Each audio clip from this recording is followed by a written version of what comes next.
राधे राधे दोस्तों। गुरु ज्ञान गौरव YouTube channel में आपका स्वागत है। इस समय मैं घर पे हूँ। आप लोग कैसे हैं? उम्मीद करता हूँ दोस्तों आप लोग स्वस्थ होंगे, खुशहाल होंगे। दोस्तों, इस समय घर होने का कुछ कारण है। कई दिनों से मैं वीडियो नहीं डाल रहा हूँ और बहुत सारे कमेंट और व्हाट्सएप आ रहे हैं कि क्यों वीडियो आपकी नहीं आ रही है, आपकी तबीयत ख़राब है या क्या बात है। तो दोस्तों, इस नाते मैंने सोचा कि एक वीडियो के माध्यम से आप सभी को मैं अवगत करा दूं। इस समय थोड़ा-सा स्वास्थ्य में दिक्कत हमको हो गया था। पहले तो मैं आपको पूरी कहानी समझाता हूं और जहां-जहां महाराज जी लोग हमेशा संपर्क में रहते हैं, वहां का भी अपडेट आप लोगों को मिल जाएगा, मैं दे देना चाहता हूं। सबसे पहले तो दोस्तों मैं करका के बारे में बता देना चाहता हूं कि करका में पानी फर्स्ट क्लास आ रहा है, कोई दिक्कत नहीं है। महाराज जी से हमारी वहाँ से महाराज जी किसी के भी मोबाइल से फ़ोन करवा करके 1-2 दिन में हालचाल लेते हैं और वहाँ का समाचार भी सुनाते हैं। और विशेष कारण ये है दोस्तों कि करका में काम चल रहा है। जो पहले आपने कुटिया का काम देखा था कि कुटिया जो पिछली साल हमने निर्माण करवा दिया था, उसके बगल में एक कुटिया जो सरकारी महाराज जी को मिल गया था, प्रधानमंत्री आवास, तो उसके द्वारा नींव और पीछे की दीवार महाराज जी ने चलवा दिया था। आगे का पूरा बाकी था। जब से दोस्तों वहाँ पानी की व्यवस्था हो गई है और आने जाने के लिए रास्ता चालू हो गया है, तो मैं वहाँ पे सामान पूरा गिरवा दिया और मिस्त्री लेबर लगा कर के काम मैंने स्टार्ट करवा दिया है और आगे का काम लगभग कंप्लीट हो चुका है। छत स्तर तक दीवार आगे से खड़ी हो चुकी है और बगल से सीढ़ी जो छत पे जाने के लिए जीना का काम चल रहा है। महाराज जी से बात होती रहती है, मटेरियल मैं दुकान से भिजवाता रहता हूँ। महाराज जी से दोस्तों एक बार हमारी चर्चा हुई, तो महाराज जी ने कहा कि जितना खड़ा है इतने पे ही छत लगवा देंगे। तो हमने कहा महाराज जी जब इतना बन ही गया है तो थोड़ा आगे और बन जाए। तो महाराज जी ने कहा कि इसके लिए हमारे पास पैसे कहाँ से आएंगे, सरकारी पैसा बहुत थोड़ा सा मिलता है, तो इतने में कहाँ से काम होगा। मैंने कहा महाराज जी आप पैसे की चिंता न करें, पैसे की व्यवस्था भगवान करेंगे और इसको पूरा जितना पहले वाला बना है उसी के सीध में लेकर के इसको थोड़ा बड़ा बनवाते हैं और पूरा छत लगवा देंगे, तो लोग आते हैं उनके रहने के लिए ठंडी गर्मी बरसात में कोई समस्या नहीं होगी। तो दोस्तों वहाँ का काम चल रहा है और मैं उम्मीद है कि 15 तारीख के बाद वहाँ पहुँचूँगा, तब तक दीवार और सारा काम कंप्लीट हो जाएगा। तो वहाँ पर लिंटर डलवा दूँगा, छत का काम अपने सामने मैं रह कर के करवाऊँगा। जब चित्रकूट से मैं घर आया तो कुछ दिन तक हफ्ते 10 दिन मैं अपने घर पे था। वीडियो के माध्यम से आप सबको बताया भी था कि अभी मैं घर पे हूँ और हफ्ते 10 दिन के बाद मैं नेपाल की तरफ निकलूँगा। दोस्तों, नेपाल से जो सटा हुआ हमारे यूपी का इलाका है, श्रावस्ती, बहराइच, इन सब इलाकों में, बहराइच में तो खैर चुनाव हो गया था, लेकिन श्रावस्ती में चुनाव 25 तारीख को था। फ़ोन से मैं जानकारी लिया तो लोगों ने बताया कि 25 को चुनाव है, 25-26 तक बॉर्डर सील रहेगा, नेपाल में एंट्री नहीं हो सकती है। और नेपाल जाने का दोस्तों एक मुख्य कारण मैं बता दूं, आप लोग हमसे पूछते रहते हैं, बहुत सारे लोग नए जो हमारे दर्शक जुड़ते हैं वो हमसे एक बात पूछते हैं और ये आम बात हो गई है पूछना कि आप इतने संतों के पास गए हैं, आपको सबसे अच्छे संत कहाँ लगे। तो दोस्तों कहा जाता है कि इशारा ही समझदार के लिए काफ़ी होता है। कुछ ऐसे संत हैं जिन्हें मैं दिव्य संत मानता हूँ और उनके पास हमेशा मैं जाता रहता हूँ। जैसे करका महाराज हो गए चित्रकूट में और भी महात्मा हैं जिनके पास मैं बराबर जाता रहता हूँ, आप लोग देखते रहते हैं वीडियो के माध्यम से। बर्फानी बाबा हो गए, बर्फानी बाबा के पास दोस्तों कभी भी जब भी हमारा मन कर देता है तो हम चले जाते हैं, क्योंकि बर्फानी बाबा एक सिद्ध संत हैं, बहुत ही दिव्य संत हैं, बहुत महान संत हैं जिनका वर्णन हमारे जैसे तुच्छ व्यक्ति के लिए कर पाना असंभव है। दोस्तों, इस कारण मैं बर्फानी बाबा के पास हमेशा जाता रहता हूँ। वहाँ से हमको बहुत एनर्जी प्राप्त होती है, बहुत शक्ति प्राप्त होती है और उनका विशेष कृपा हमारे ऊपर है, मैं ये कह सकता हूँ। नहीं तो इतना जंगल में, इतनी खतरनाक जंगल में 10 किलोमीटर पैदल चलना, फिर पहाड़ी चढ़ना, दोस्तों एक बार आदमी चला जाता है तो फिर हिम्मत नहीं लेती है। लेकिन मेरा मन तो करता है कि हर महीने एक बार महाराज जी का दर्शन कर लूँ और कोशिश करता हूँ महीने 2 महीने में दर्शन हो भी जाते हैं। तो दोस्तों 25 को जब वहाँ चुनाव संपन्न हो गया तो 26 को हम लोग यहाँ से निकल दिए कि अब हो सकता है बॉर्डर खुल जाए। वहाँ जाने पे पता चला कि बॉर्डर अभी भी बंद है, अंदर जाने की एंट्री मोटरसाइकिल तक नहीं जाने दे रहे हैं, 4 व्हीलर की तो बात ही दूर है।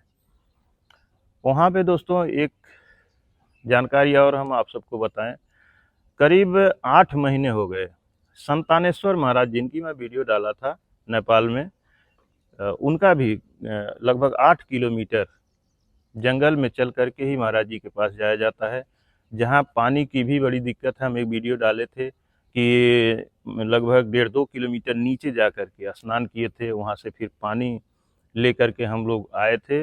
हमने दिखाया था कि इसी तरह से यहाँ पे पानी लाया जाता है, ड्रम में रखा जाता है, इतनी गर्मी में पानी खौलने भी लगता है, लेकिन वही पानी वहाँ पे यूज किया जाता है। और महाराज जी ने बताया था कि हम वनस्पतियों से बात करते हैं, तो उन्हीं महाराज जी की मैं बात करता हूँ। वहाँ दोस्तों मैंने वादा किया था कि महाराज जी आपके लिए मैं एक कुटिया बनवाऊँगा। महाराज जी ने कहा था कि यहाँ कुटिया बनवा पाना आसान नहीं है, इतना दुर्गम स्थान पे निर्माण कार्य नहीं हो सकता क्योंकि यहाँ पानी नहीं है, मटेरियल नहीं लाया जा सकता।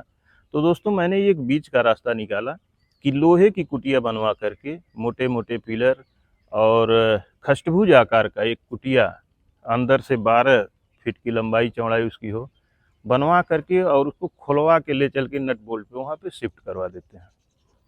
एक ऐसे आदमी को दोस्तों हमने ठेका दे दिया, काम दे दिया कि वो आदमी शुरू में तो बड़ा अच्छा लगा, काम करना स्टार्ट भी कर दिया और लगभग 90% काम उसने कर भी दिया। उसको मैंने एडवांस 55,000 रुपये भेज दिए उसके अकाउंट में।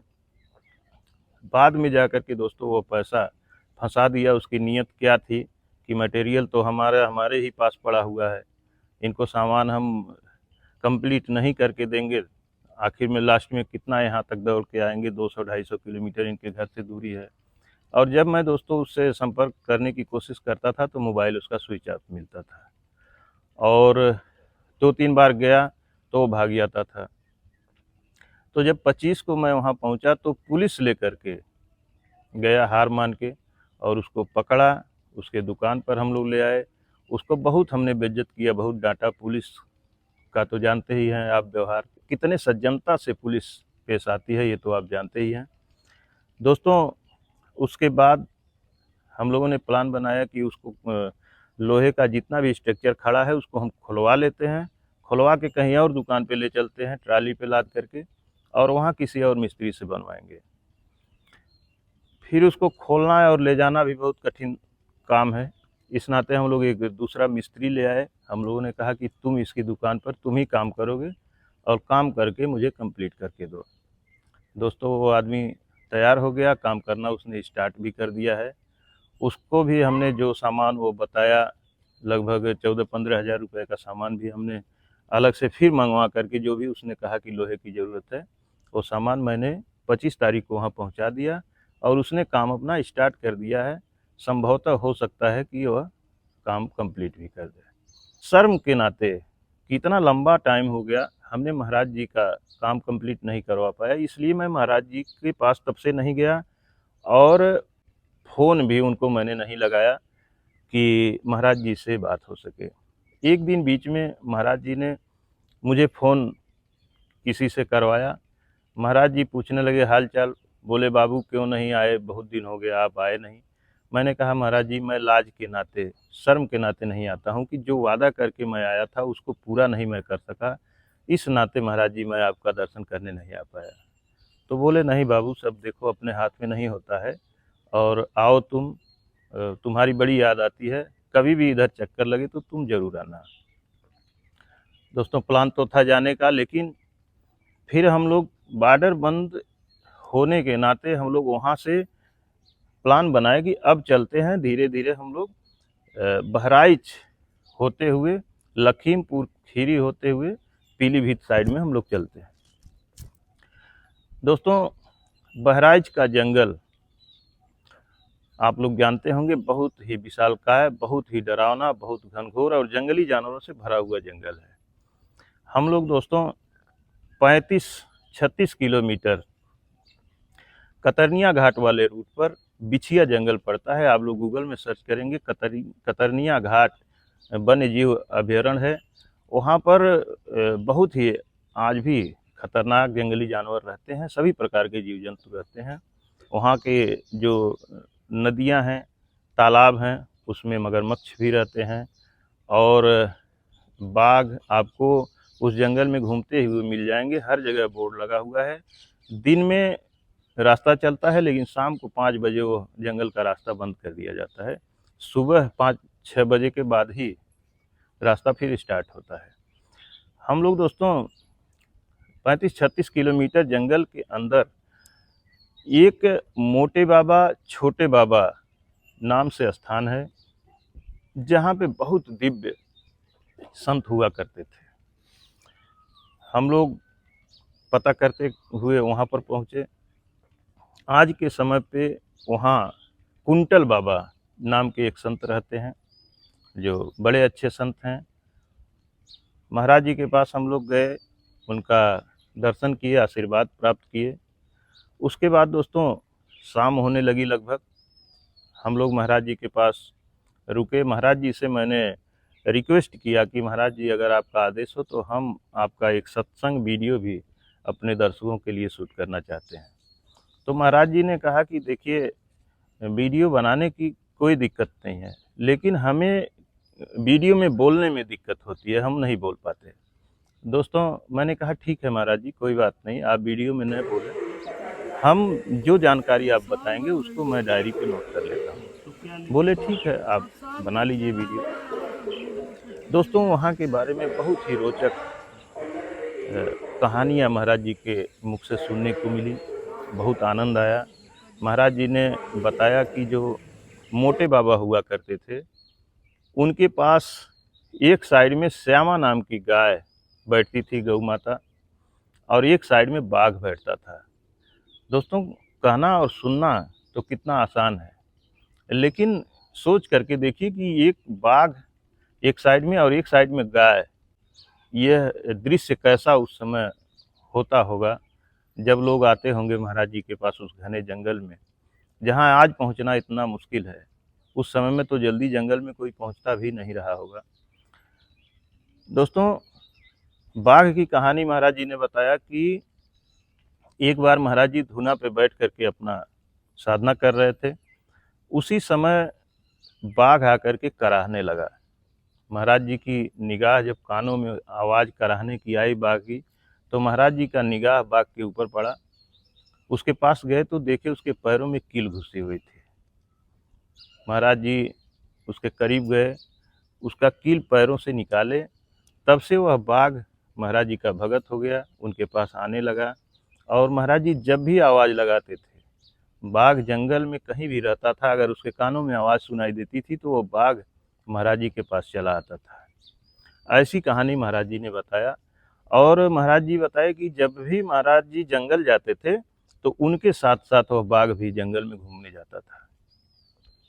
वहाँ पर मौजूद लोगों ने तो ये भी बताया कि महाराज जी बाघ की सवारी करते थे। मैंने पूछा तो महाराज जी ने कहा ऐसा देखा तो नहीं गया, लेकिन सुना जाता है, लोग कहते हैं। दोस्तों उनके शिष्य, एक सिद्ध शिष्य हुए छोटे बाबा। छोटे बाबा को उनके गुरुजी मोटे बाबा के द्वारा कहा गया कि आप जो है भोजन छोड़ दीजिए, साधना में डिस्टर्बी होती है।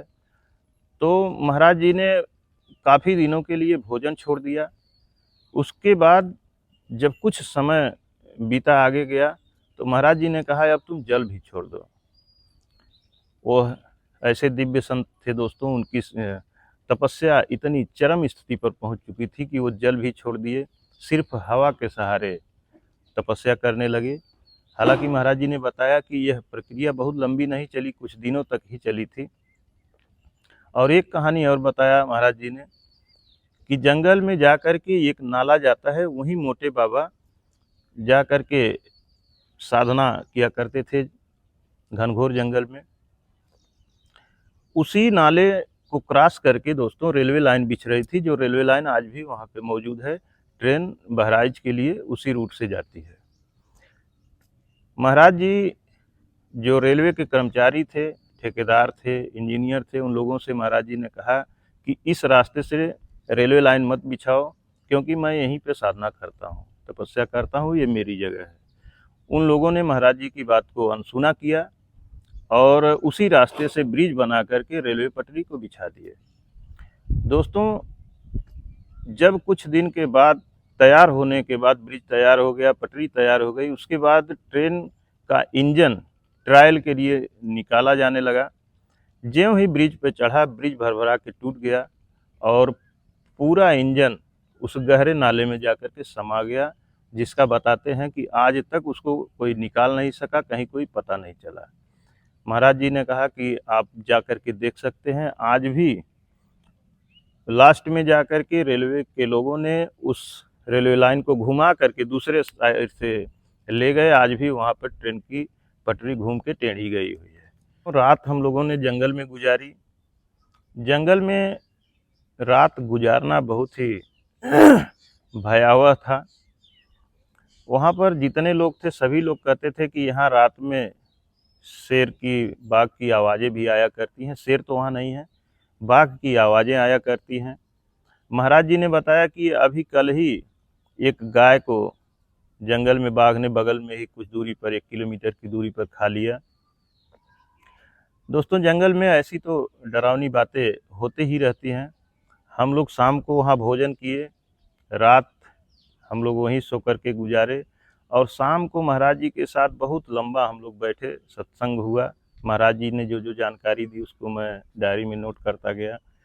उसके बाद दोस्तों सुबह हुई। सुबह को जब हम लोग शौच के लिए जाना हुआ तो एक अजीब सा डर बना हुआ था। जंगल में घुसना, वहाँ के बारे में सुन करके, जंगल के दृश्य को देख करके दोस्तों एक डर लगा हुआ था कि कहीं बगल से बाघ न निकल जाए।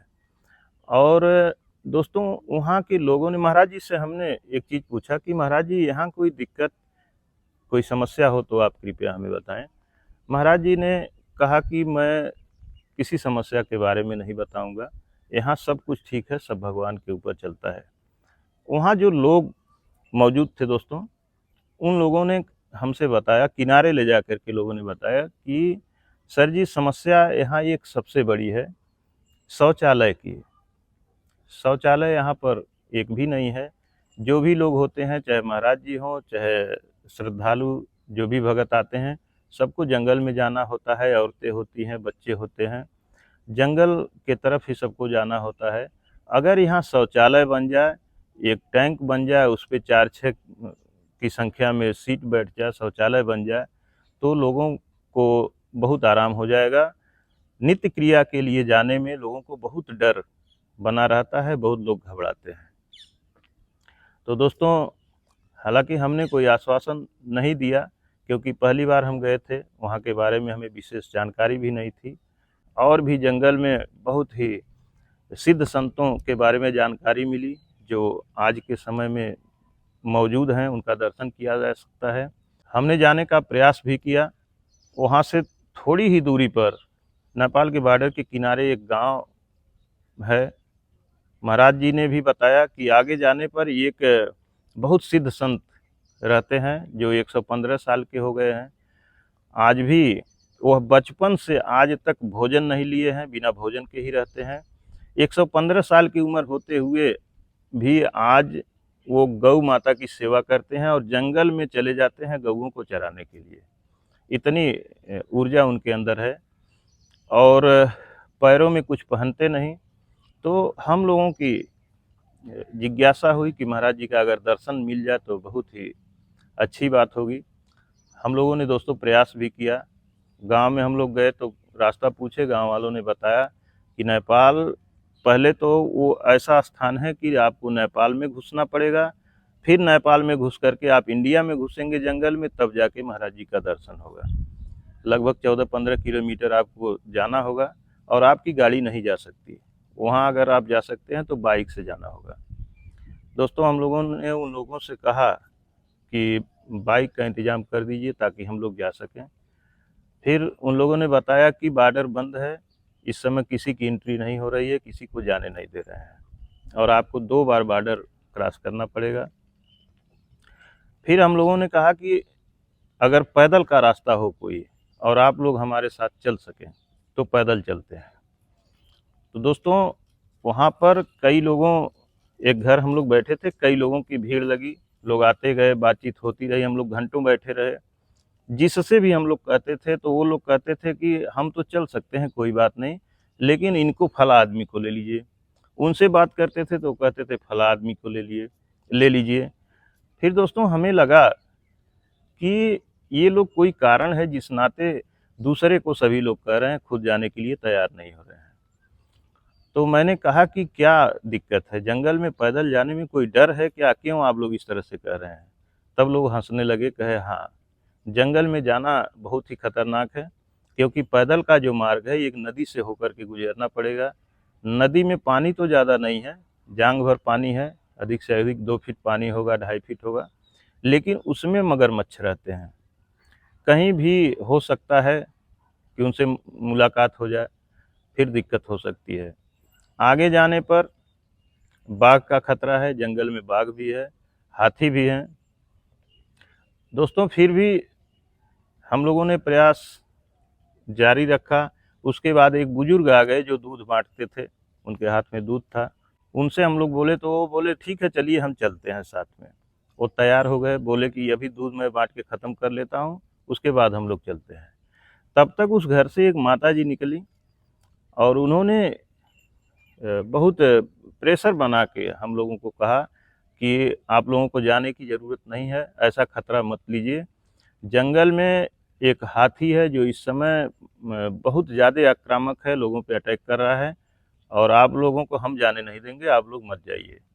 फिर दोस्तों हम लोगों ने कहा कि साक्षात देवी स्वरूप माता जी आकर के मना कर रही हैं, तो जंगल में जाना ठीक नहीं है, हम लोग नहीं गए।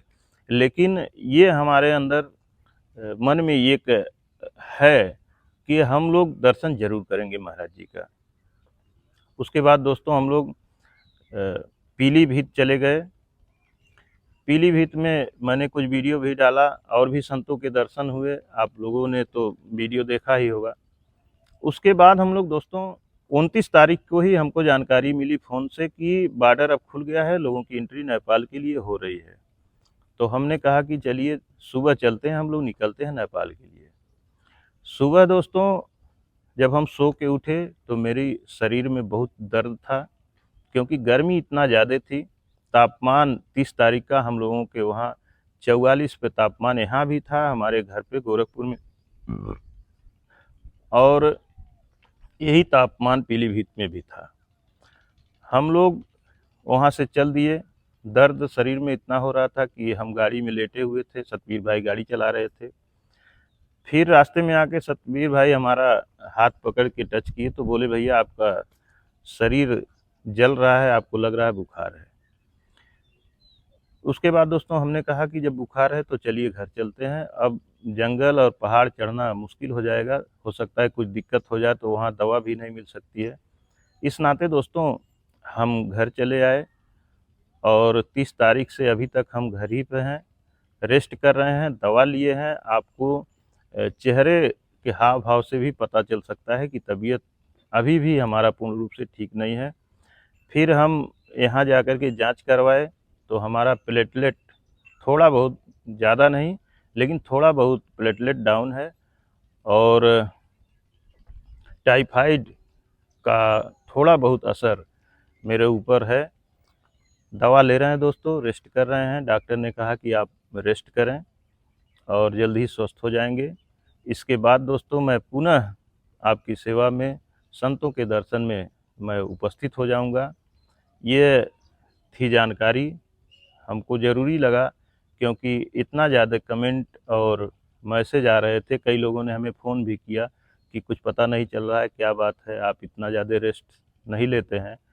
तो दोस्तों, ये जानकारी है और शरीर है, मेहनत होती है तो शरीर में कुछ दिक्कतें भी आती रहती हैं, यह कोई बहुत बड़ी बाधा नहीं है।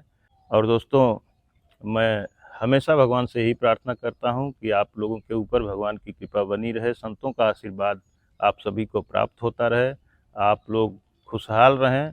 दोस्तों, अब मिलते हैं किसी अगले वीडियो में। धन्यवाद।